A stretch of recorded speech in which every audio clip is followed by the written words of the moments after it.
Hi hello అందరికి నమస్తే. నేను మీ జర్నలిస్ట్ రవీందర్. టాపిక్లోకి వెళ్ళడానికి ముందు నాదో రిక్వెస్ట్, మన ఛానల్ ఎవరైనా సబ్స్క్రైబ్ చేసుకోకపోతే కనుక తప్పకుండా సబ్స్క్రైబ్ చేసుకొని నాకు సపోర్ట్ చేయండి.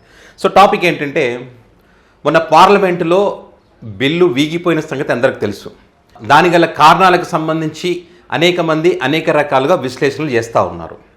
ముఖ్యంగా ఇక్కడ రాహుల్ గాంధీ గారు చెప్పినటువంటి 16 నెంబర్ పైన పెద్ద ఎత్తున చర్చ జరుగుతూ ఉంది. దానికి తోడు జగన్మోహన్ రెడ్డి గారు ఆ మరుసటి రోజు ఏ రకంగా దానివల్ల లాభ నష్టాలు ఏంటనే దానికి సంబంధించి లెక్కలు వేసి మరి 2011 జనాభా ప్రాతిపదికన తీసుకుంటే ఏ రకంగా, 2026 లెక్కన తీసుకుంటే ఏ రకంగా, 50% తీసుకుంటే పెంచితే ఏ రకంగా ఉంటుందనేటువంటి అంశాలన్నిటిని చాలా క్లియర్గా చెప్పారు. దిమ్మ తిరిగిపోయిందనే చెప్పొచ్చు ఆ లెక్కలు చూసిన తర్వాత. అంటే జగన్మోహన్ రెడ్డి గారు ఇక్కడ బీజేపీ పార్టీతో పొత్తు లేకపోయినప్పటికీ కూడా రాష్ట్ర ప్రయోజనాలు వీటిని దృష్టిలో పెట్టుకొని మద్దతు ఇస్తూ వస్తూ ఉన్నారు. జగన్ గారికి ఒక క్లారిటీ ఉంది, కానీ క్లారిటీ లేకుండా కన్ఫ్యూజ్ ఉంటూ రెండు కళ్ళ సిద్ధాంతాన్ని ఇక్కడ అవలంబిస్తున్నది ఎవరయ్యా అంటే చంద్రబాబు నాయుడు గారు అన్నది చాలామంది విశ్లేషకుల యొక్క అభిప్రాయం. దాని కారణాలు ఏంటయ్యా అంటే చంద్రబాబు నాయుడు గారిది, రేవంత్ రెడ్డి గారిది 2 వీడియోలు చూపిస్తూ ఉన్నారు. ఒకసారి మీకు కూడా చూపించే ప్రయత్నం చేస్తా. మీరు ఒకసారి చూడండి. ఇక్కడ ఇది చూడండి, చంద్రబాబు నాయుడు గారు మహిళలతో ఆ బిల్లు వీగిపోయిన తర్వాత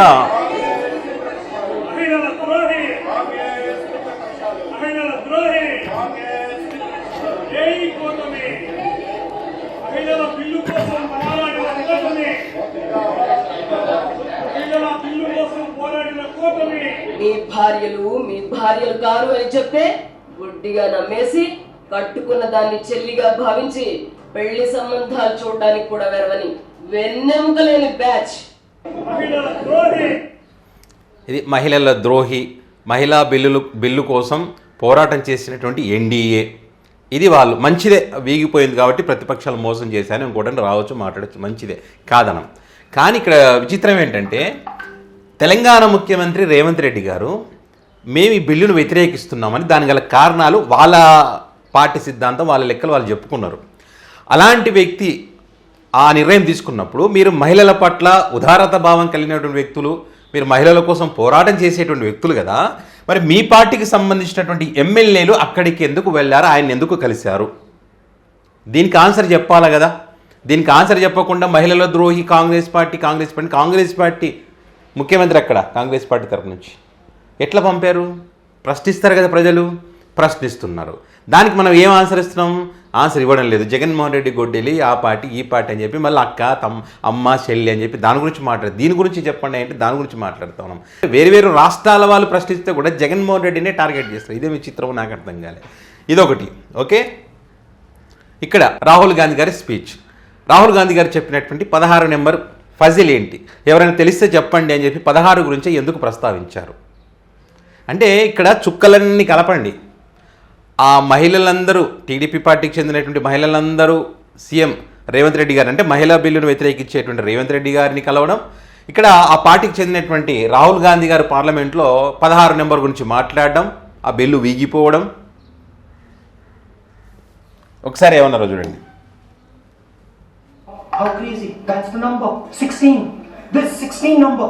This is the number. The whole answer to the riddle is in the number 16. మరి 16 మంది అంటే తెలుగుదేశం పార్టీ సభ్యులు 16 మంది ఉన్నారు. వాళ్ళైతే లోపల నుండి ఓటింగ్ చేసినట్టున్నారు.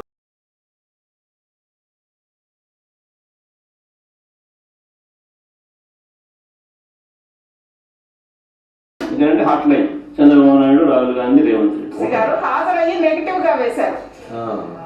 Everything is in the number 16. Now if anybody understands what I'm saying, please send me a message. మరి 16 మంది అంటే తెలుగుదేశం పార్టీ సభ్యులు 16 మంది ఉన్నారు. వాళ్ళైతే లోపల నుండి ఓటింగ్ చేసినట్టున్నారు. బిల్లునే వ్యతిరేకిస్తున్నప్పుడు అసలు దరిదాపుల్లో కూడా పోకూడదు కదా.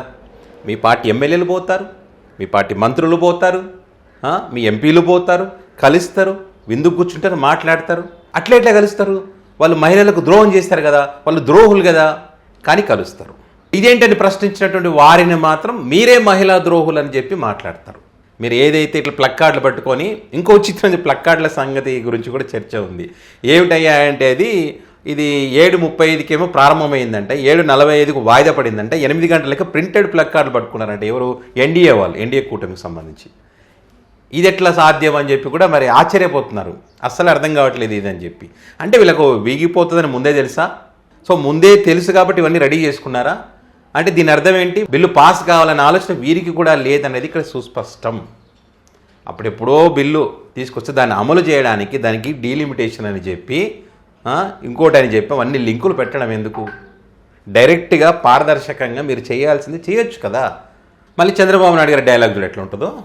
మహిళల్ని మోసం చేయడం కాంగ్రెస్ పార్టీకి అలవాటు అయిపోయింది. మీ పేరుతో ఓటేసుకోవడం. తెలంగాణ ముఖ్యమంత్రి రేవంత్ రెడ్డి గారు డీలిమిటేషన్ సంబంధించి కానీ మహిళా బిల్లు సంబంధించి మేము అడ్డుకుంటున్నామని వాళ్ళు స్పష్టంగా చెప్పారు. స్పష్టంగా చెప్పినటువంటి పరిస్థితులు పాపం మహిళలతో పోయి ఎట్లా అభివృద్ధించే కార్యక్రమం చేశారా రేవంత్ రెడ్డి గారిని? చంద్రబాబు నాయుడు అంత డర్టీయెస్ట్ పాలిటిషియన్ ఈ దేశంలో ఎవరు లేరు. పగలు భారతీయ జనతా పార్టీతో, సాయంత్రం కాంగ్రెస్ పార్టీతో సంబంధాలు. ఇది వైసీపీ అడిగినటువంటి క్వశ్చన్. మరి దానికి ఆన్సర్ చెప్పారు మీరు? చెప్పలేదు. మీరు చెప్తున్నది ఏంటయ్యా అంటే తల్లిని చెల్లిని మోసం చేసిన జగన్మోహన్ రెడ్డి మమ్మల్ని ప్రశ్నించేదని మాట్లాడుతూ ఉన్నారు. మీరు ఒక కుటుంబానికి జగన్ గారి పర్సనల్ విషయాలకు మాత్రమే పరిమితం అయ్యారు. జగన్మోహన్ రెడ్డి గారు దేశానికి సంబంధించి కానీ రాష్ట్ర ప్రయోజనాలకు సంబంధించి మాట్లాడుతూ ఉన్నారు. వ్యత్యాసం కనిపిస్తూ ఉన్నది కదా. ఎవరు మహిళా ద్రోహులు అనేటువంటిది. అదేవిధంగా వైసీపీ పార్టీ ఇంకా చెప్తా ఉంది, రాష్ట్రంలో మీరు అధికారంలోకి వచ్చిన తర్వాత జరిగినటువంటి మహిళలపైన మిగతాన్ని పక్కన పెట్టండి, మహిళలపైన జరిగినటువంటి దాడులకు సంబంధించి బయటపెట్టింది. మీ జనసేన పార్టీ అంటే మీరు కూటమి గెలవాలని కోరుకున్నటువంటి మహిళలకు సంబంధించి కూడా జరిగినటువంటి అన్యాయాలు. కిరణ్ రాయల్ ఎపిసోడ్ తీసుకోండి, 60 శ్రీధర్ ఎపిసోడ్లో కానీ, అక్కడ శ్రీలక్ష్మి గారు కానీ, అదేవిధంగా ఇక్కడ వీణ గారు కానీ నడి రోడ్డు మీద దాడి చేసి కొడితే వాళ్ళ మీద చర్యలు తీసుకోకపోగా కిరణ్ రాయల్ విషయంలో అప్పుడు సస్పెండ్ చేసినామని చెప్పి మళ్ళీ మొన్న అధికార ప్రతినిధుల మీటింగ్లో పిలుచుకొని ఏం సార్ అది? అక్కడ ఉంది సార్ మహిళలకు మీరు మేలు చేస్తున్నట్టు. రేవంత్ రెడ్డి గారు కూడా ఏమన్నారో ఒకసారి మీకు చూపిస్తా చూడండి. चंद्रबाबू नायडू जी ने क्या कहा मैं सुना ही नहीं. चंद्रबाबू नायडू समझदार है, तजुर्बा वाले हैं, वो गलत कहता बोल के मैं नहीं समझता हूँ. अगर पॉपुलेशन बढ़ाना है अभी नारा दिए, पॉपुलेशन दिखना है तो और 20 साल लगता है. సో ఇవన్నీ విన్న తర్వాత మనకి ఏమనిపిస్తుంది? మామూలు భాషలో చెప్పాలంటే చుక్కలు ఒకటొకటి కలుపుకుంటూ పోతే ఇప్పుడు చర్చ ఏదైతే జరుగుతూ ఉందో అది నిజం అనుకోవడానికి అవకాశం ఉందా లేదా? రాహుల్ గాంధీ గారు చెప్పినట్టు ఆ 16 నెంబర్ ఏంటి, ఆ ఫజిల్ ఏంటి అని చెప్పి ఇదే అంత. సో మొత్తానికైతే పొలిటికల్ సర్కిల్లో కానీ, సోషల్ మీడియాలో కానీ, పబ్లిక్లో కానీ చాలామంది విశ్లేషకులు కానీ ఇవన్నీ బేస్ చేసుకొని మరి ఇక్కడ ఎవరు మోసం చేశారు ఏంటి అనే దానికి సంబంధించి ఇక్కడ ఆ 16కు సంబంధించినటువంటి నెంబర్ చెప్తా ఉన్నారు. సో దాని గురించి ఆన్సర్ చెప్పండి. వైసీపీ చెప్పినటువంటి ఈ మీ ఎమ్మెల్యేలు అక్కడ మహిళా ఎమ్మెల్యేలు అక్కడ ఫోటోలు దిగినటువంటి అంశాలకు సంబంధించి ఆన్సర్ చెప్పండి సార్. మళ్ళీ అది ఆన్సర్ చెప్పకుండా కాంగ్రెస్ పార్టీ ద్రోహి అని చెప్పడం, ప్రశ్నించినటువంటి వాళ్ళను మహిళా ద్రోహులు అని చెప్పడం ఎంతవరకు కరెక్ట్ అని చెప్పి క్వశ్చన్ చేస్తూ ఉన్నారు. ఇది పరిస్థితి.